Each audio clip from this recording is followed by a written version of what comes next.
Oke, salam sejahtera tuan-tuan dan puan-puan. Salam perpaduan kepada seluruh rakyat Malaysia. Oke, salam sejahtera. Satu berita yang saya mau kongsikan kepada Anda daripada berita harian.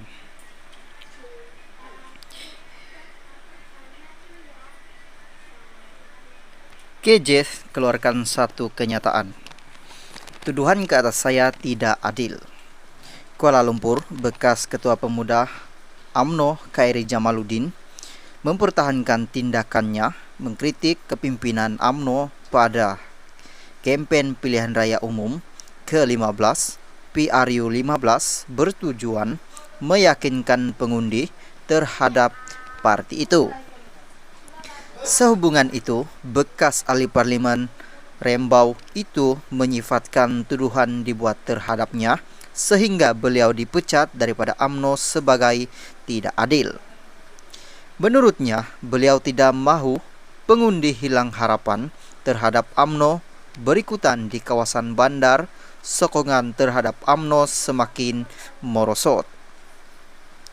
Katanya, kenyataannya pada kepimpinan pada kempen pilihan raya itu adalah satu message positif yang disampaikan bagi meraih sokongan pengundi dan mengembalikan kredibiliti UMNO.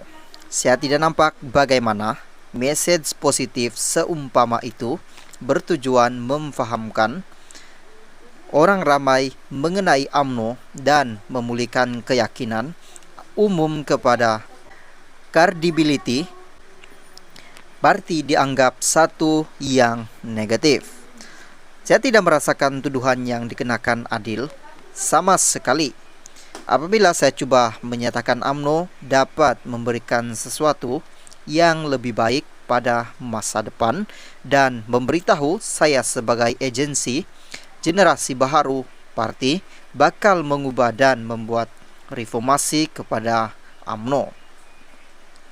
Katanya dalam temu bual ketika bersiar dan dalam rancangan The Breakfast dikendalikan saluran radio BFM. Semalam, Ketua Penerangan UMNO Isham berkata, Khairi dipecat atas tindakannya mendakwa UMNO siasat sesat ketika kempen PRU15 di Sungai Buloh yang memberi kesan langsung terhadap sokongan pengundi di seluruh negara kepada UMNO. Dia tahu dia mungkin boleh menang di Parlimen Sungai Buloh dengan strategi ini. Tapi, ia sedikit sebanyak mengorbankan calon UMNO yang bertanding di tempat lain, katanya. Ditanya tindakan terbukanya membantah keputusan usul tambahan Perhimpunan Agong UMNO 2022 PAU 2022 mengenai tidak ada pertandingan bagi dua jawatan tertinggi parti itu. Khairi berkata keputusan yang dicapai itu tidak menggambarkan suara majoriti ahli UMNO. Beliau juga mempertahankan bantahan itu juga bukan mewakili suara majoriti. Sebaliknya, percaya ramai yang tidak setuju dengan keputusan terbabit. Saya juga ragu dengan cara pengundian yang dibuat melalui suara yang mana bukan hanya perwakilan yang mengundi, tetapi mungkin juga pemerhati kerana kita tak tahu siapa mereka. Undi di PAU 2022 ini tidak sama dengan undi di Parlimen yang kita boleh menggunakan undian suara. Ia sangat berbeza.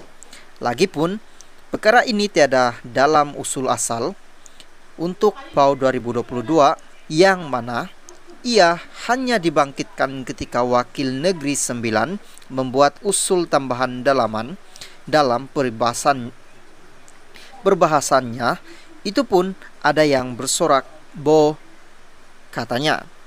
Beliau percaya ramai di peringkat akar umbi masih mahukan pertandingan dilaksanakan untuk dua jawatan tertinggi parti itu. Saya masih ragu ramai yang setuju tiada pertandingan untuk dua jawatan itu. Buatlah secara terbuka pertandingan supaya kita boleh mengubah masa depan parti.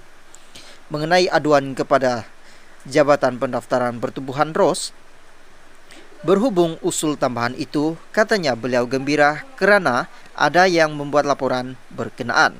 Kita tunggu ROS mengambil tindakan selanjutnya.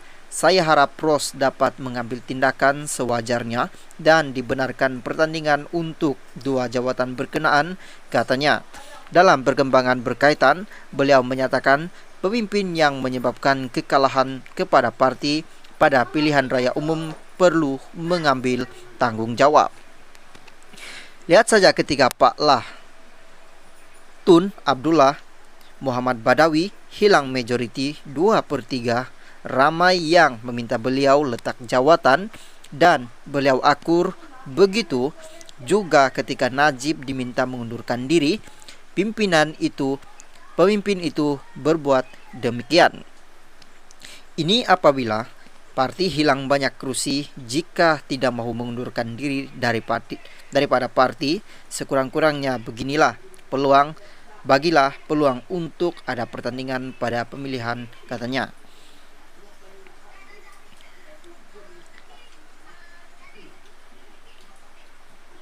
Oke, salam sejahtera tuan-tuan dan puan-puan, salam perpaduan kepada seluruh rakyat Malaysia. Terima kasih juga yang sudah bersama di channel ini. Dan bagi mereka yang belum subscribe channel ini, sila subscribe dan like dan komen, share supaya Anda tidak akan ketinggalan info-info menarik yang ada di channel ini. Berita hari ini saya kongsikan kepada Anda daripada Berita Harian. 10 setiausaha politik kepada Menteri Kabinet angkat sumpah simpan rahsia.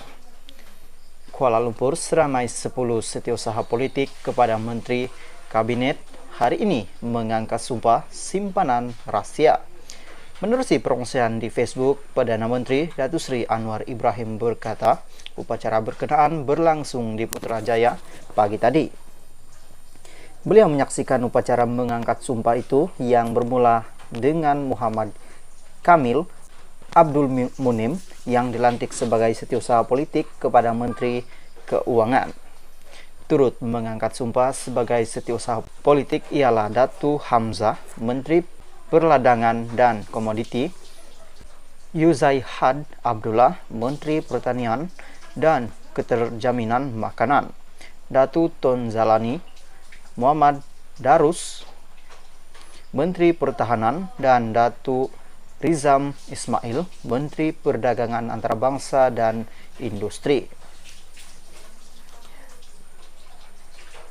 Datuk Suraya Yaakob pula mengangkat sumpah simpanan rahsia sebagai setiausaha politik